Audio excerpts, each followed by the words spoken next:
Ouverture du deuxième sommet économique et humanitaire Russie-Afrique à Saint-Pétersbourg. Un démarrage promoteur pour les pays africains avec cette annonce du président russe d'envoyer 25 à 50 000 tonnes de céréales en direction de certains pays du continent, dont le Mali. Le président de la transition, le colonel Assimi Goïta, participe à ces sommets. Fin de formation pour la 14e promotion du diplôme d'état-major de la gendarmerie nationale. Les 34 officiers bénéficiaires de la formation, dont 10 étrangers, sont désormais dotés de techniques pour assurer la sécurité des personnes et de leurs biens. Campagne de chimio-prévention du paludisme saisonnier chez les enfants. La ministre de la Santé et du Développement social a donné le ton ce matin dans le district sanitaire de Calabar. Plus de 4 millions d'enfants de 3 à 120 mois sont concernés. La communauté musulmane célèbre demain vendredi Ashura, 10e jour du premier mois de l'année chez les musulmans. Quels sont les mérites de Ashura? La réponse en fin de journal. Vous servir est un réel plaisir pour nous. Bonsoir à vous, merci et bienvenue dans ce 20h. Le président de la transition, le colonel Assimi Goïta, est à Saint-Pétersbourg. Le chef de l'État prend part dans cette ville portuaire de Russie au deuxième sommet Russie-Afrique. La première session plénière du 10 sommet est prévue demain. En attendant, la journée d'aujourd'hui a été marquée par un certain nombre de rencontres, parmi lesquelles l'ouverture du forum économique et humanitaire. Yaya Konaté, vous êtes l'un de nos envoyés spéciaux à Saint-Pétersbourg. Alors, que peut-on donc retenir de ce premier jour du chef de l'État à ce sommet?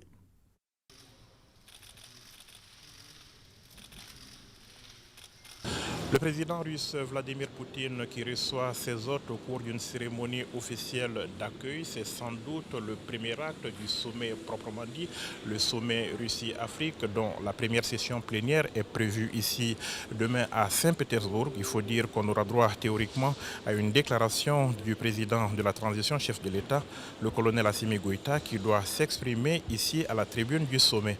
En attendant, Vladimir Poutine reçoit les chefs de délégation ce soir pour une cérémonie dînatoire à laquelle la presse n'est pas conviée. Cela à l'issue d'une journée marquée notamment par l'ouverture du forum économique et humanitaire. Tous les chefs d'État présents à Saint-Pétersbourg y ont pris part. L'objectif est de renforcer les liens économiques et commerciaux avec le continent. En marge des travaux, le président de la transition a rencontré son homologue du Burkina Faso, le capitaine Ibrahim Traoré, pour des entretiens en tête-à-tête. Même si rien n'a filtré de ces entretiens, on sait que les sujets communs de préoccupation ne manquent pas pour les deux chefs d'État en ces temps de lutte contre l'insécurité et le terrorisme. Le Mali et le Burkina Faso qui entretiennent d'excellentes relations de coopération et de bon voisinage. D'autres rencontres sont prévues à l'agenda du chef de l'État, mais en attendant, on retiendra que le Mali et la Russie ont signé aujourd'hui un accord de coopération en matière de justice. Il concerne entre autres le renforcement de la coopération judiciaire, l'appui à la formation et à la mise en œuvre des politiques publiques de justice, la mise en œuvre des obligations découlant des traités internationaux, la numérisation et l'introduction de l'intelligence artificielle dans le domaine de la justice, pour ne citer que cela. Une convention signée par le ministre des Affaires étrangères et de la coopération internationale Abdoulaye Diop et le ministre de la Justice de la Fédération de Russie.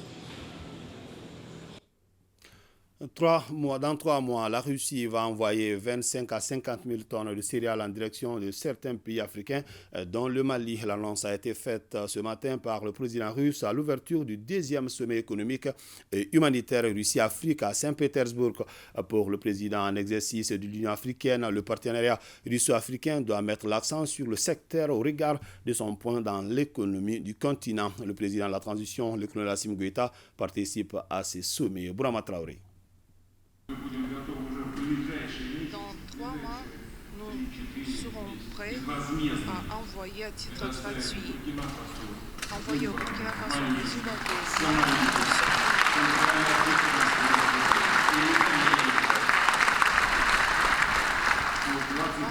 de 50 000 tonnes de céréales. Nous avons assuré la livraison gratuite de ces besoins. Plus qu'une simple annonce, c'est du concret. De quoi réjouir le président en exercice de l'Union africaine. Pour le Comorien Azali Assoumani, la Russie est un partenaire stratégique pour l'Afrique. Je suis très heureux également, avec une contribution significative dans la réduction de l'insécurité alimentaire. Elle apporte à notre continent 30% de ses approvisionnements en céréales et la quasi-totalité de ses importations, 95%, est constituée de 11,9 millions de tonnes de blé pour une valeur de 3,3 milliards de dollars. Notre action a toujours été d'aller dans le sens du renforcement de ce partenariat pour que tous les pays africains puissent en bénéficier. C'est d'ailleurs l'une des recommandations du dernier sommet russe-Afrique qui a eu lieu à Sochi en 2019. Aller plus loin et sûrement dans la coopération avec l'Afrique, c'est désormais l'option choisie par le président russe. Déjà, ce partenariat se conjugue à tous les temps. Nous sommes en train d'élaborer de 30 projets énergétiques avec la participation russe dans 16 États dont la puissance mondiale de tous les projets électriques et énergétiques constituent presque 3,7 gigawatts. La gamme vaste des services partenaires africains proposés par notre entreprise Rusgidro, à partir des projets de livraison de l'équipement et du matériel jusqu'à la modernisation et la construction de nouveaux sites de la génération clé en main. Dans ce partenariat russo-africain, le secteur privé doit être mis en première ligne. C'est du moins le plaidoyer du président en exercice de l'Union africaine, non pas sans argument.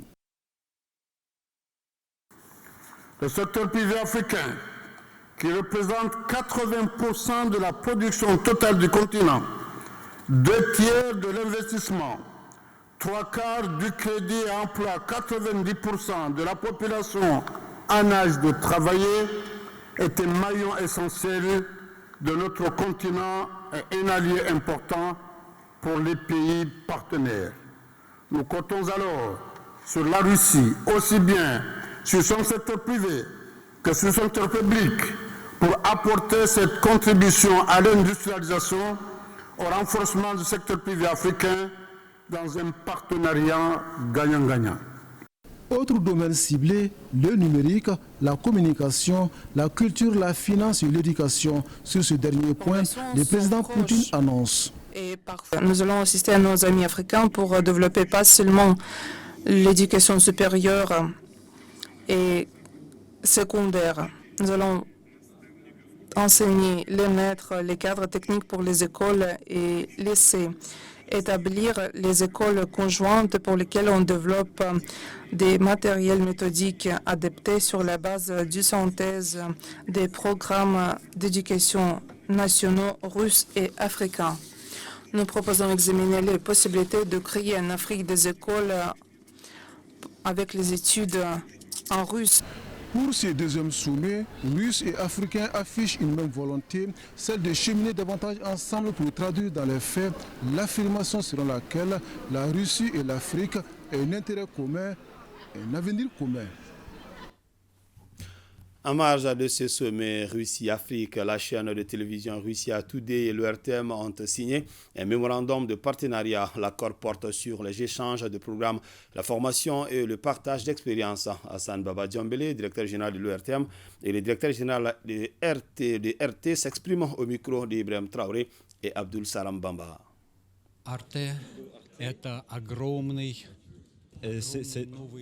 C'est une région vaste pour Arte.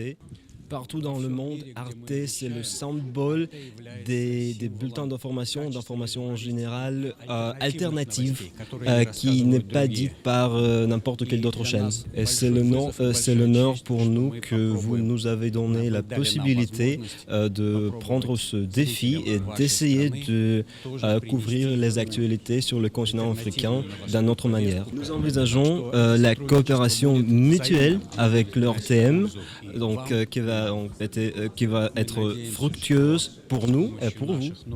Nous espérons d'avoir plus d'actualité de la part de l'URTM pour avoir la possibilité de couvrir les nouvelles du pays et du continent africain en général, même pour notre audience. Et Arte, de sa part, va vous donner les actualités internationales que nous faisons chaque jour. Ce mémorandum va me permettre d'avoir un contenu plus fouillé sur nos deux actualités, c'est-à-dire l'actualité de la Russie en Afrique, l'actualité également du Mali sur Russia Today. Et en termes de partage d'expérience aussi, parce qu'il faut reconnaître que Russia Today aujourd'hui est doté de la dernière technologie. Ça va peut-être nous permettre au niveau de l'ORTM aussi de bénéficier justement de quelques équipements à ce niveau. Il y a également le domaine de la formation. Donc il y a toute une panoplie de possibilités que nous allons explorer ensemble pour faire en sorte que les auditeurs, les téléspectateurs maliens et les auditeurs et téléspectateurs de la Russie puissent comprendre un peu l'actualité que nous avons dans nos deux pays, mais surtout sur le continent africain. Entre la Russie et le Mali, c'est une vieille histoire d'amour. Souvenez-vous, à la période des indépendances, je crois que la Russie a été en tout cas l'un des premiers pays à appuyer le Mali dans plusieurs domaines, l'éducation, la défense. Nous avons bénéficié justement de l'appui au niveau de l'éducation parce que nous avons fait nos études ici. Et aujourd'hui, si la Russie décide de faire une vraie offensive sur le continent, je crois que ce n'est que partie remise et nous espérons que vraiment ça va porter fruit dans les deux sens. Le Premier ministre a reçu en audience une délégation de la Fédération des organisations de la société civile. Elle réitère sa disponibilité à travailler dans le cadre du développement de notre pays. Écoutons à ces propos Hamidou Diarra, président du comité de surveillance de la Fédération des organisations de la société civile. Il a au micro de Aloussene Touré.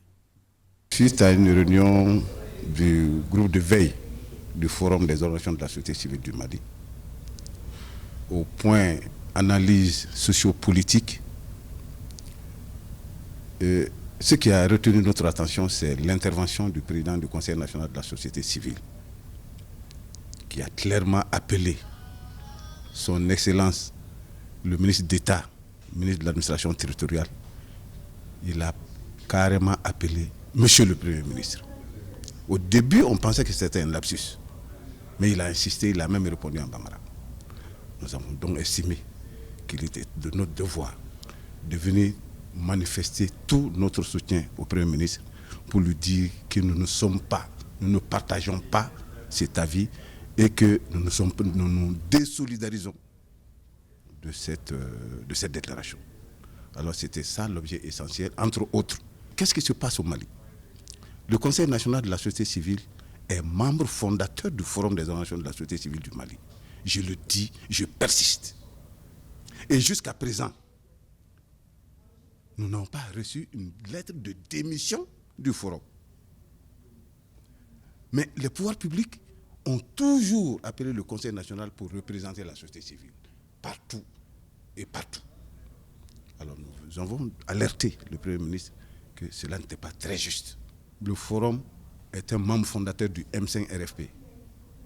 Avant M5-RFP, on était à Malikoura et MK. Donc nous avons participé à ce combat. Donc nous ne ferons rien pour emmerder ce pouvoir. Mais quand quelque chose ne va pas, il faut le dire. Entre amis, ça se fait comme ça. Fin ce matin ici à Bamako des travaux de la 3e session ordinaire de la 6e mandature du Conseil économique, social, environnemental et culturel. À l'issue des travaux, on retient que la session a procédé au toilettage du règlement intérieur de l'institution et mis en place un bureau réaménagé présidé par Yacouba Katile. Cette session a aussi adressé une motion de remerciement et de soutien au président de la transition, le colonel Assimi Goïta. Modibo Mariko. C'est un bureau fortement réaménagé conformément au règlement intérieur qui préside Yacouba Katile, président du Conseil économique, social, environnemental et culturel. 7 membres sur les 9 qui comptent les bureaux sont nouveaux. Ainsi, à l'exception du président et du vice-président élus pour 5 ans, les postes de premier et deuxième secrétaire ainsi que ceux des 5 commissions sont désormais occupés par de nouvelles têtes à l'issue d'élections. Des élections qui se sont déroulées dans une atmosphère bon enfant, toute chose dont se félicite le président Yacouba Katile. Qu'il me soit d'ailleurs permis de féliciter les conseillers qui font leur entrée au bureau et saluer par la même occasion les conseillers sortants pour les efforts consentis en vue du rayonnement de notre institution. Malgré les contextes de crise politico-sécuritaire qui traversent notre pays depuis 2012, la 6e mandature du Conseil économique, social, environnemental et culturel, avec l'accompagnement précieux des plus hautes autorités, a joué et continue de jouer toute sa partition au sein de l'architecture institutionnelle dans le processus de refondation du Mali. La session de 5 jours a aussi été l'occasion pour les participants de revoir les règlements intérieurs en vue de l'adapter au nouveau contexte sociopolitique qui traverse notre pays. Le président n'a pas aussi manqué de faire étalage avec fierté des résultats engrangés par l'institution tout au long de ses mandats. Si dans un passé récent, un nombre non négligeable d'acteurs politiques et certains observateurs s'interrogeaient sur la pertinence du maintien du Conseil dans l'univers institutionnel, aujourd'hui, il est loisible de constater que cette tendance est révolue. Et c'est grâce à la nouvelle dynamique que nous avons ensemble su impulser à l'organe consultatif. De son installation en juillet 2021 à nos jours, en plus de l'adoption de son nouveau règlement intérieur, la 6e mandature a réalisé 3 éditions consécutives de production des recueils annuels des attentes, des besoins, des problèmes de la société civile. Plusieurs activités furent réalisées à travers les différentes commissions. Il est certes évident que les lignes bougent et dans le bon sens, mais il ne faudra pas perdre de vue que beaucoup reste à faire pour rendre davantage à notre institution sa notoriété. La session a adressé une motion spéciale de remerciements et de soutien au président de la transition pour avoir promulgué avec diligence la nouvelle constitution. Le président, quant à lui, n'a pas manqué de féliciter ses camarades tout en les invitant à plus d'engagement en vue de jouer toutes leurs partitions dans le développement socio-économique de notre pays. Fin de formation pour la 14e promotion du diplôme d'état-major de la gendarmerie nationale. Les 34 officiers bénéficiaires de la formation, dont 10 étrangers, sont désormais dotés de techniques pour assurer la sécurité des personnes et de leurs biens. Le temps fort de cette cérémonie de sortie avec Abdoulaye Sako et Abdoulaye Diarra. Attestation à main, le lieutenant Brahima Koulibaly et le chef d'escadron Michel Poudjougou, tous les deux majors de leur promotion, et les autres camarades du cours supérieur et du diplôme d'état-major peuvent enfin souffler. Et le porte-parole des 2 promotions rassure quant à l'utilisation judicieuse des connaissances acquises au prix des sacrifices. Nos remerciements vont à l'endroit des instructeurs dont la disponibilité, le savoir et le savoir-faire ont été unanimement appréciés par toutes les promotions, qu'ils trouvent ici l'expression de notre profonde gratitude. Nous voudrions, dès à présent, les rassurer de notre ferme engagement à mettre en pratique les connaissances acquises et à relever les défis professionnels grâce à la science et à l'expérience qu'ils ont bien voulu partager avec nous. La gendarmerie nationale se veut un creuseur d'excellence. La formation continue contribue à la montée en compétence de ces éléments. En droite ligne de nos missions statutaires relatives à la formation, nous avons préparé nos stagiaires à l'adaptation et à l'anticipation. Aux officiers stagiaires, je vous exhorte à poursuivre la quête de l'excellence à travers la remise en cause perpétuelle de vos savoir-faire et de vos savoir-être. La situation particulière de la bande sahélo-saharienne nous demande de l'anticipation, la mutualisation de nos moyens et la synergie d'action. La formation des forces de défense et de sécurité est au cœur des actions des autorités de la transition. Aujourd'hui, nous avions besoin d'hommes formés parce qu'on peut avoir ce qu'il faut comme équipement, mais quand on n'a pas les hommes formés pour les servir, c'est un autre pan de la chose. Donc je tiens vraiment à leur dire de mettre ces connaissances au service de l'armée, qu'ils se disent qu'aujourd'hui leur mission principale, c'est la défense opérationnelle du territoire, la défense des personnes et de leurs biens. Donc je les exhorte en toutes circonstances, en tout lieu, d'y penser et de se dire que nous sommes aujourd'hui là pour ce peuple, nous sommes là pour protéger ce peuple, nous sommes là pour protéger notre pays et personne d'autre ne le fera à notre place. Un défilé militaire a mis fin à cette cérémonie de sortie de la 14e promotion du diplôme d'état-major et de la 25e promotion du cours supérieur de la gendarmerie nationale. Ce communiqué suite aux sanctions prononcées contre certains officiers maliens par les autorités américaines, la Convention pour l'émergence du Mali face au Djoton, le mouvement patriotique pour la solidarité nationale, l'Alliance Mali-Italien, le COREMA, tous condamnent avec fermeté cette décision et renouvellent leur soutien indéfectible aux autorités de la transition. Deuxième édition du Café de la CEDEAO. La rencontre se tient autour du thème « Le Centre national pour la coordination du mécanisme d'alerte précoce et de réponse aux risques, un outil stratégique à la disposition du gouvernement dans le cadre de la prévention de la gestion des questions liées à la sécurité humaine. Mamari Kone. Le Café de la CEDEAO est un espace d'information, de communication et de discussion sur les sujets concernant la vie de l'organisation régionale. Cette deuxième édition porte sur le thème « Le Centre national pour la coordination du mécanisme d'alerte précoce et de réponse aux risques, un outil stratégique à la disposition du gouvernement dans le cadre de la prévention et la gestion des questions liées à la sécurité humaine ». La présente session du Café de la CEDEAO, organisée par la plateforme des structures nationales, le bureau de la présentation de l'agence de la CEDEAO ici au Mali, va essentiellement porter sur la sensibilisation des participants sur le mécanisme national d'alerte précoce et de réponse aux risques. En effet, notre région fait face depuis quelques années à diverses formes d'insécurité et de menaces qui demandent plus de capacités d'anticipation et de réponses appropriées. C'est à ce titre que le modèle du Mali mérite d'être bien connu. La République fédérale d'Allemagne soutient le Café de la CEDEAO, occasion pour son ambassadeur au Mali de s'appesantir sur l'importance de l'anticipation. Il trouve d'ailleurs utile et pertinente l'approche régionale de la CEDEAO. L'Allemagne soutient la CEDEAO dans de nombreux pays membres ainsi qu'au siège à Abuja. Le soutien au système d'alerte précoce avec les différents mécanismes nationaux est l'un des points forts de ce partenariat. Le Mali reconnaît que l'espace CEDEAO est confronté à plusieurs défis, comme la présence des groupes religieux extrémistes violents et d'organisations terroristes internationales, la persistance des conflits sociaux, la corruption et la mauvaise gouvernance. Face à ces multiples défis, les chefs d'État et de gouvernement de la CEDEAO ont décidé de doter notre région d'un outil d'alerte et de réponse aux nombreuses menaces qui retardent le processus d'intégration de notre région. En 2015, la CEDEAO a mis en place les mécanismes nationaux d'alerte précoce et de réponse aux risques.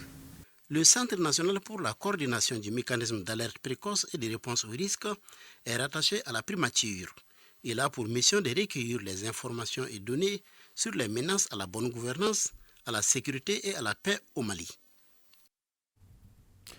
Campagne de chimioprévention du paludisme saisonnier chez les enfants. La ministre de la Santé et du Développement social a donné le ton ce matin dans le district sanitaire de Kalabankoro. Plus de 4 millions d'enfants de 3 à 120 mois sont concernés. Barakissa Ouattara.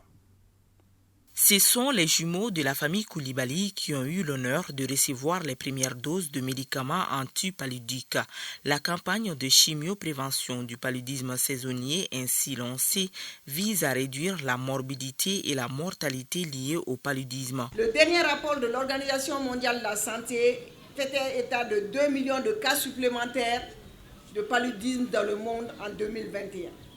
Le nombre de cas confirmés est de 3 771 426 en 2022, représentant environ plus de 500 000 nouveaux cas de paludisme enregistrés. La chimioprévention s'avère donc efficace, peu coûteuse, sûre et réalisable. C'est pourquoi elle est recommandée par l'OMS dans les zones de forte transmission saisonnière du paludisme. La chimioprophylaxie du paludisme saisonnier consiste en un cycle de traitement complet par la sulfadoxine pyrimétamine et l'amodiaquine administrée à des enfants âgés de 3 à 59 mois à intervalle d'1 mois à partir du début de la saison de transmission dans les zones où les deux médicaments conservent une efficacité antipaludique suffisante. Pour la période 2022 à 2024, le Fonds mondial a mobilisé et octroyé plusieurs millions de francs CFA dans la lutte contre le paludisme au Mali par l'intervention de différentes institutions et structures compétentes et habilitées.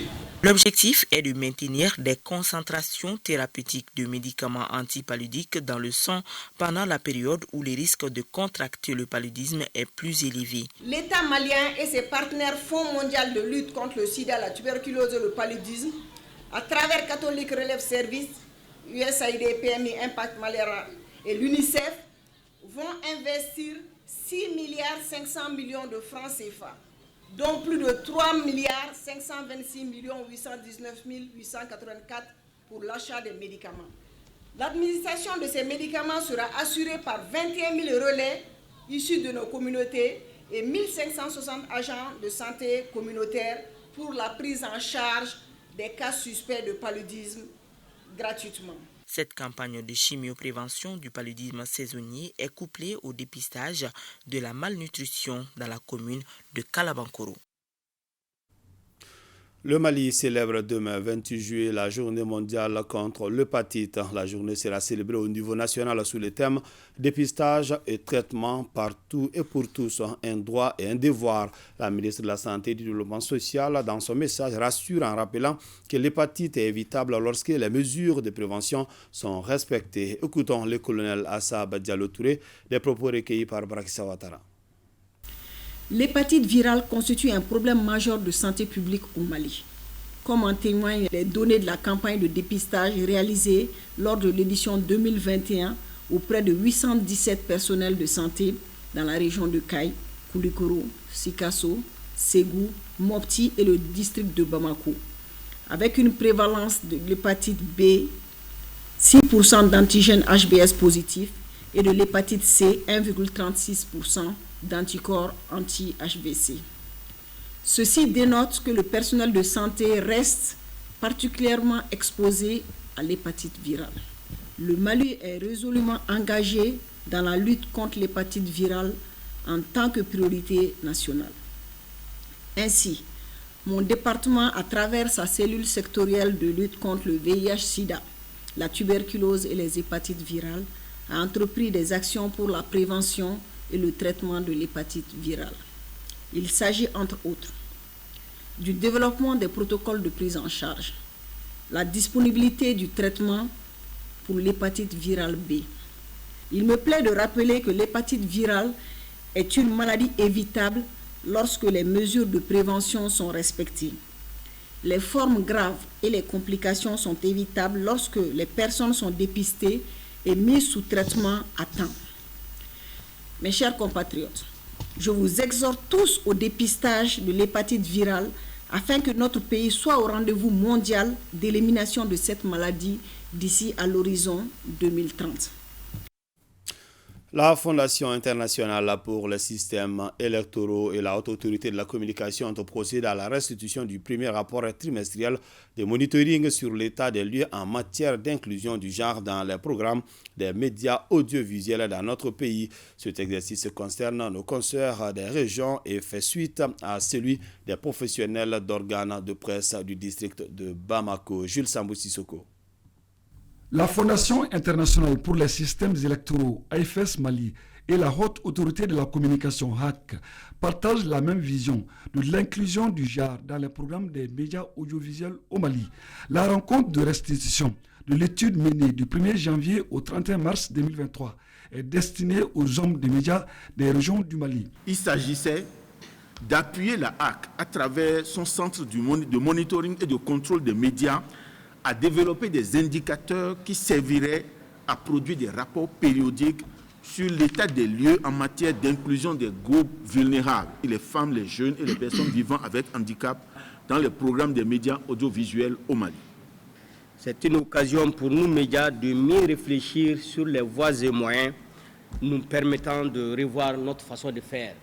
Je vous exhorte à promouvoir l'équité dans les émissions de radio et télévision. Les indicateurs doivent refléter le respect des principes de l'inclusion des femmes et des groupes vulnérables au sein des entreprises de presse.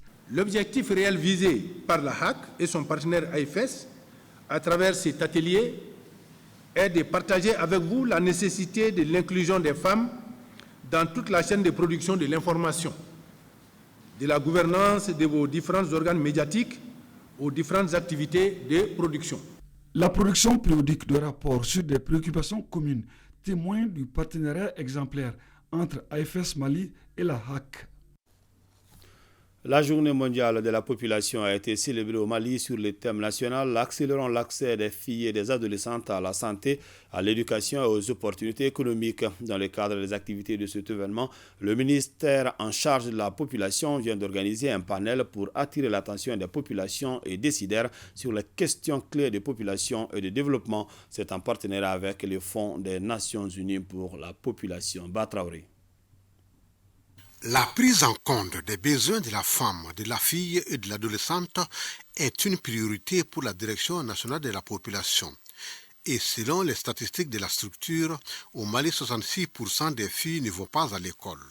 À cela, il faut ajouter des cas de mariage précoce ou forcé, toutes choses qui constituent de véritables freins à l'épanouissement de la gente féminine. Ces préoccupations sont évoquées lors de ce panel organisé avec le soutien du Fonds des Nations Unies pour la population. Le levier le plus important, c'est de veiller à ce que les filles puissent rester à l'école.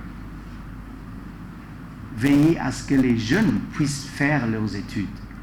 Parce que l'éducation, l'information et l'éducation est la clé du développement. La rencontre porte sur le thème « Accélérons l'accès des filles et des adolescentes à la santé, à l'éducation et aux opportunités économiques ». En clair, il s'agit d'attirer l'attention des populations, des décideurs et leaders communautaires et religieux sur les questions clés des populations et du développement. Nous devons absolument atteindre l'égalité des genres pour créer un monde plus juste, plus résilient et plus durable.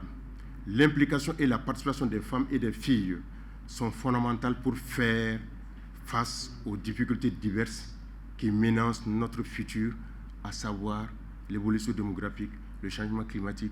La rencontre s'inscrit dans le cadre des activités de l'édition 2023 de la Journée mondiale de la population. Ouverture de la première réunion du cadre national de concertation sur le genre. Les participants à cette réunion font le point des avancées en matière de lutte pour l'égalité entre genres et faire des recommandations permettant de corriger les insuffisances. Koumba Sissé. Les représentants de différents départements ministériels, les organisations féminines, les partenaires techniques et financiers, la société civile sont en conclave. C'est à la faveur du rendez-vous semestriel du cadre national de concertation sur les genres. Pendant 2 jours, ils vont mener des réflexions sur les différentes initiatives prises en matière de la promotion genre au Mali. Cette réflexion est organisée par le ministère en charge de la promotion de la femme à travers le secrétariat permanent de suivi de la politique nationale genre. Il s'agit de faire un état des lieux de la mise en place des organes d'institutionnalisation du genre, d'identifier les pistes d'action concrètes pour l'amélioration du mécanisme, d'échanger sur les stratégies de collaboration entre les acteurs à différents niveaux, de proposer un guide de rapportage des actions et d'identification des relations inégalitaires, de faire des recommandations pertinentes d'amélioration du mécanisme. Cet exercice est soutenu par l'ONU Femmes qui salue les actes posés par le gouvernement, parmi lesquels la mise en place de la politique nationale genre. Malgré ces acquis accomplis, les inégalités entre hommes et femmes restent fréquentes et persistantes. Les femmes et les petites filles constituent une part disproportionnée des populations les plus pauvres et les plus marginalisées à tous les niveaux. Il est impératif d'intensifier les investissements pour parvenir à l'égalité femmes-hommes et à l'autonomisation des femmes. Il faut faire en sorte que l'institutionnalisation du genre et les droits des femmes soient respectés. À l'issue des travaux, des propositions concrètes doivent être faites afin de réduire les inégalités sous toutes leurs formes au Mali. À présent, ce communiqué, le ministre des Transports et des Infrastructures informe les usagers du transport fluvial de l'ouverture de la campagne de navigation 2023-2024. Cette campagne conduite par la compagnie malienne de navigation fluviale permettra de desservir les localités situées le long du fleuve Niger de Koulikoro à Gao. Le programme général de démarrage de la campagne est subventionné et est établi comme suit. Pour les bateaux express, petits bateaux, premier départ bateau Firoun Ag El Ansar le vendredi 28 juillet 2023 à 10h à Mopti et Kabara. Deuxième départ bateau Modibo Keita le mardi 1er août 2023 à 10h Mopti et Kabara.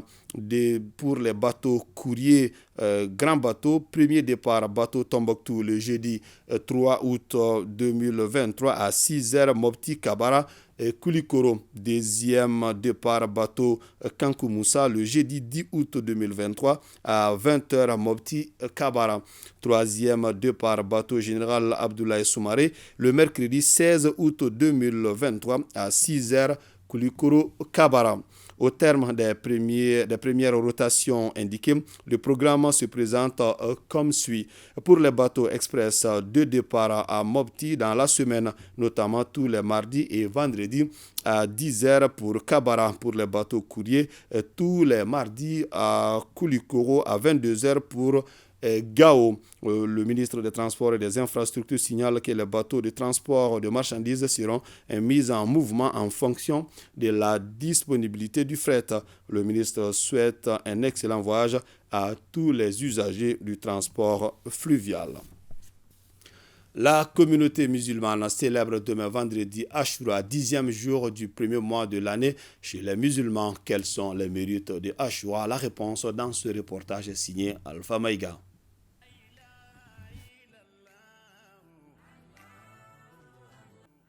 Au Mali, pays laïque à plus de 95% de musulmans, aujourd'hui elle est entrée dans les mœurs des fidèles. Comme les autres fêtes musulmanes, Ashura met l'accent sur plusieurs bienfaits, dont le jeûne par exemple. Il s'agit de jeûner 3 jours de préférence, c'est-à-dire le 9, le 10 et le 11 du premier mois de l'Hégire, c'est-à-dire le mois du sacré de Muharram.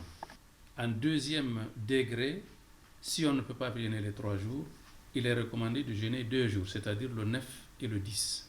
Alors, il y a le niveau le plus bas qui est de jeûner une seule journée, c'est-à-dire le 10 du mois de Muharram.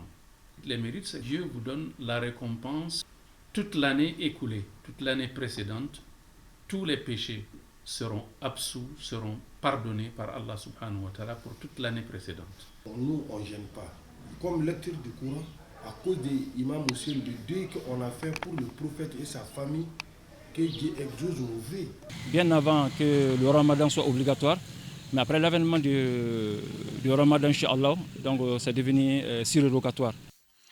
Ashura est le 10e jour du premier mois de l'année chez les musulmans, comme le début du nouvel an dans le calendrier grégorien.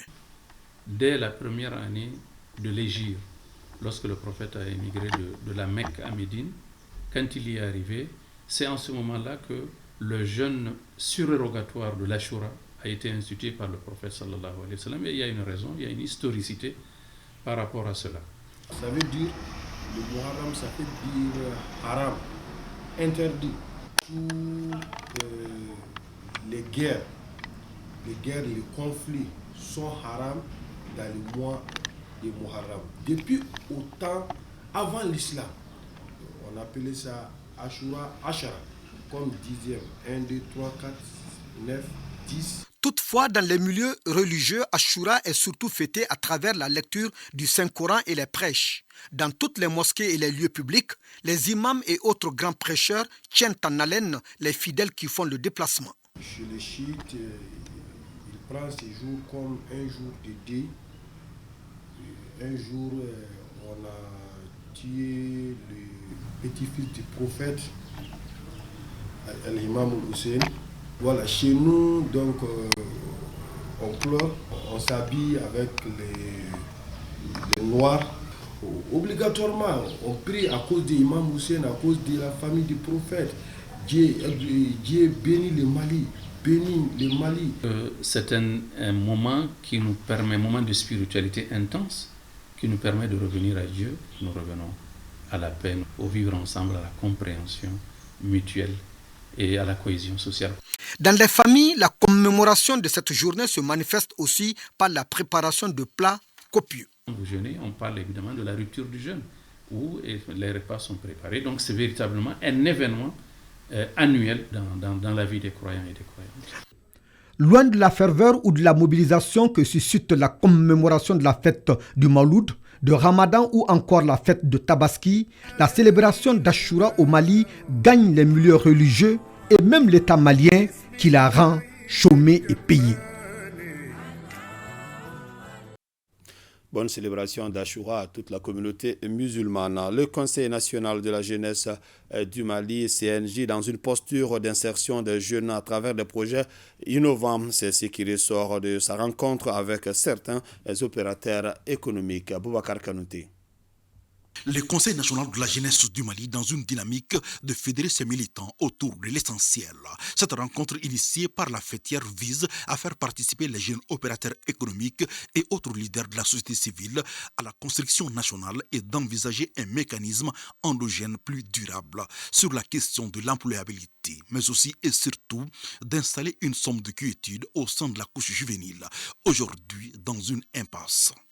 Nous avons fait appel à nos camarades jeunes qui, de par leur talent, qui, de par leur savoir-faire, leur ingéniosité, leur façon de faire de tous les jours, font honneur à la jeunesse malienne.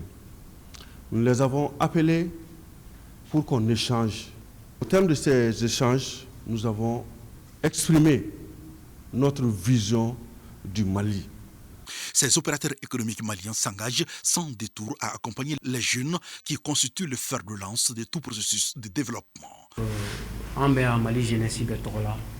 Nous sommes là au nom de toute la jeunesse malienne.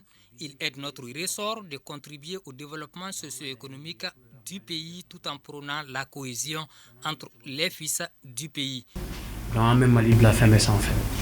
Des engagements pris pour la jeunesse malienne dans un bref délai et la remise d'attestation aura été l'un des temps forts de cet événement. La coordination nationale des organisations paysannes tient un atelier sur la problématique du financement de l'agriculture. La CENOP et les institutions financières réfléchissent sur comment augmenter le financement alloué au secteur de l'agriculture. Youssouf Diakité. La Coordination nationale des organisations paysannes est une organisation socio-professionnelle à but non lucratif, dont la mission principale est de défendre les agriculteurs. C'est ce qui motive l'organisation de cet atelier sur la problématique du financement de l'agriculture. La rencontre regroupe principalement les représentants des institutions de financement. L'historique même de Niassiguisso, nous avons commencé avec des cultivateurs. L'objectif même, c'était de voir les gens qui sont organisés et c'était notre critère de base pour pouvoir démarrer nos activités. Donc aujourd'hui, si on est là, à côté des agriculteurs, qu'on nous demande à hauteur de combien Niassiguisso est capable de financer, moi je dirais que nous, on le fait à hauteur de notre moyen financier.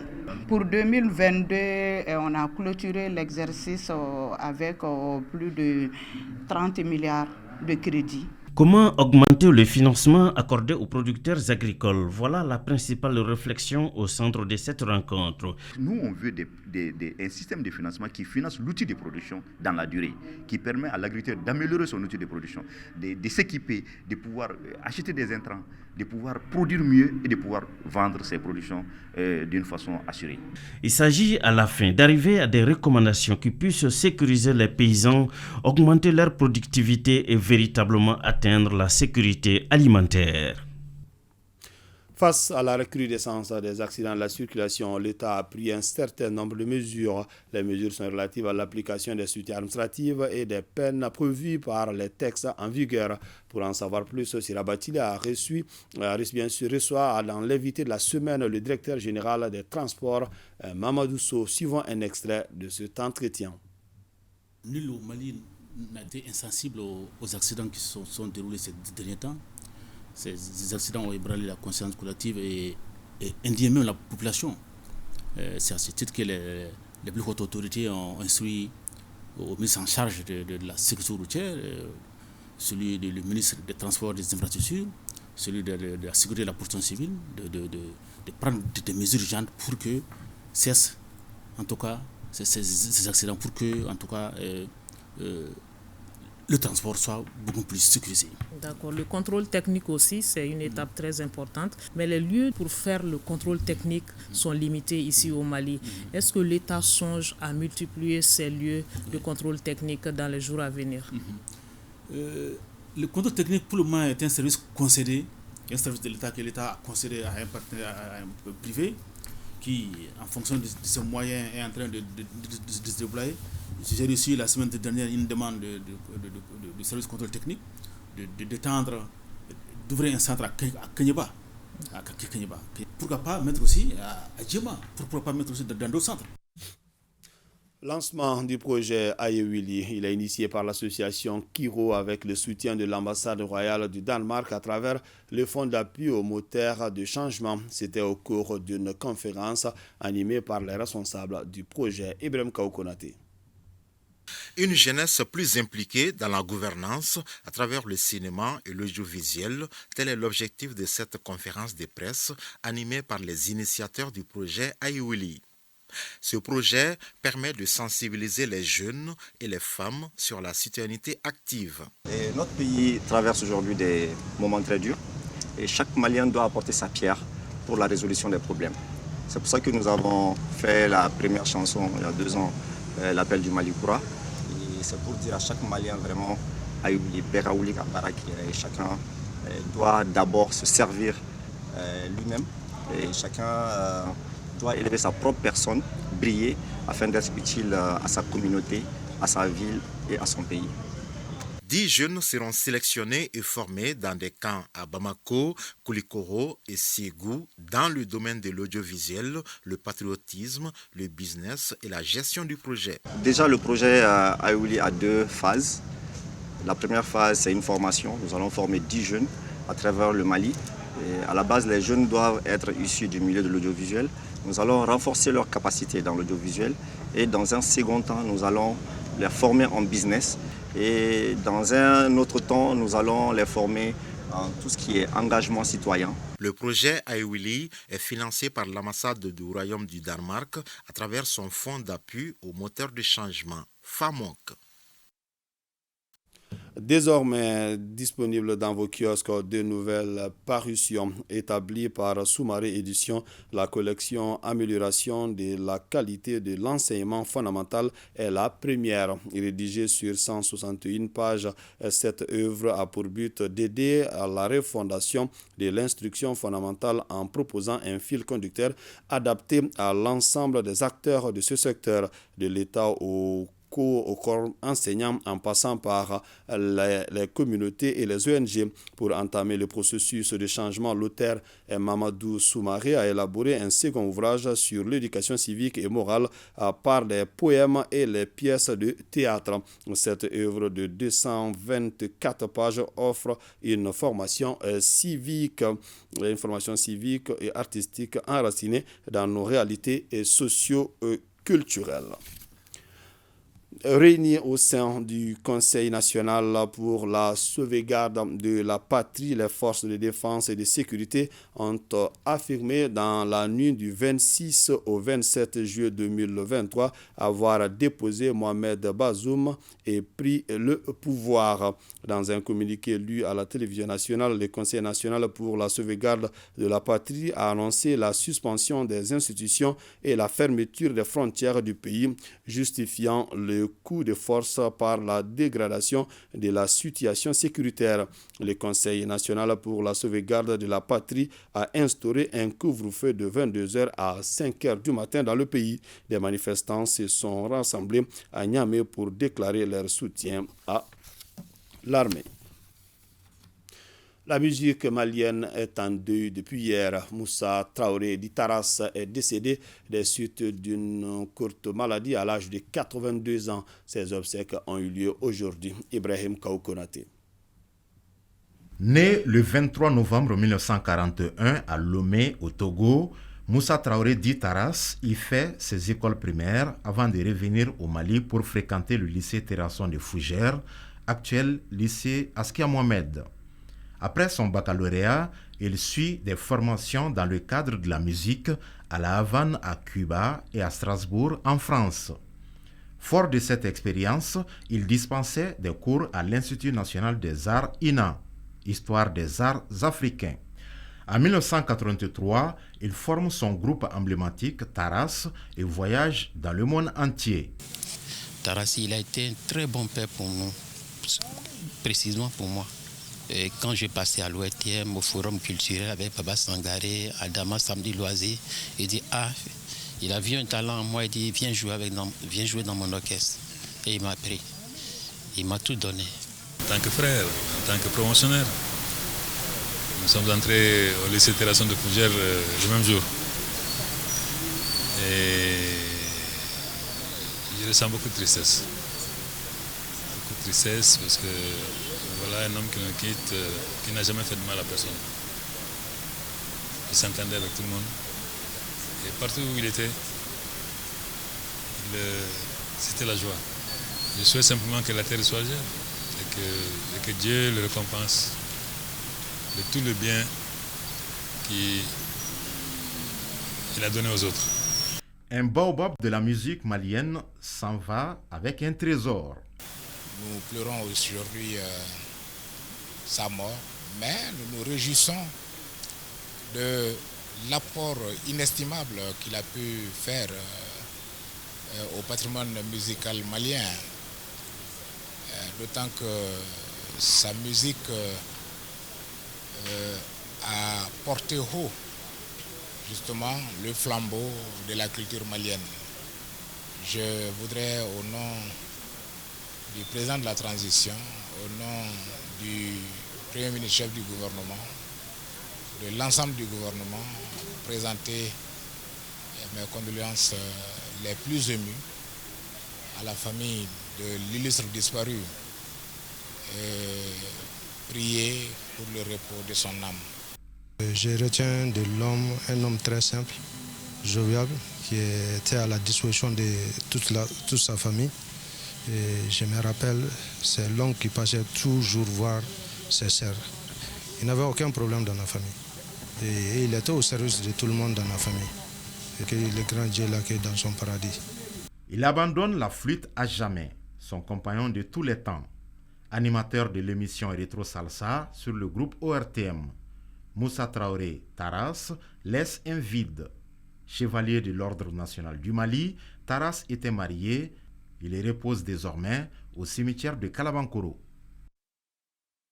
Dorampère Moussa Traoré dit Taras.